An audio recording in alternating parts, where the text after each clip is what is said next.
நீங்க இன்னைக்கு வெள்ளை அறிக்கை வெளியிட்டிருக்கீங்கல்ல சார், எதுக்கு? கடந்த அரசு இவ்வளவு கடனை வச்சுட்டு போயிட்டாங்க. கடந்த அரசுகள் வச்சுட்டு போயிட்டாங்க. இப்போ நாங்க எங்களுடைய வளர்ச்சி இவ்வளவு இருக்கும், எக்கனாமி இவ்வளவு டெவலப் பண்ணுவோம் சொல்றீங்களா, எங்கேயாவது ஒரு புள்ளியில கடனை குறைப்போம் அப்படிங்கிற வார்த்தையோ இல்ல கடனை ஸ்டெபிலைஸ் பண்ணுவோங்கிற வார்த்தையோ ஏன் இந்த அரசு பயன்படுத்த தயங்குகிறது? வெள்ளை அறிக்கை என்பது எதிர்கால அறிக்கை இல்லை, அது இனிமேல் அதை முடிச்சுட்டு சொல்லுங்க. இனி வரும் சார். ஒரு விஷயம் பாருங்க, வெள்ளை அறிக்கை என்பது என்ன நடந்துச்சோ என்ன உள்ளதோ உள்ளதை உள்ளபடி சொல்வது வெள்ளை அறிக்கை. அது வந்து கள்ள அறிக்கை இல்லை, அது நல்ல அறிக்கை தான். அதனால அந்த அறிக்கை இன்னைக்கு கொடுத்துட்டாங்க, மக்களுக்கு தெரிஞ்சு போச்சு.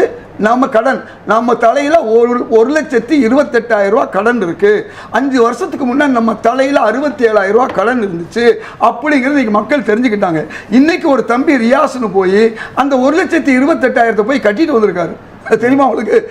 ஒரு தமாசான விஷயம். என் தலையில இருக்க கடன் வந்து முடிஞ்சு போச்சுன்னு இருக்காரு. இந்த கூட்டம் நடக்கும்.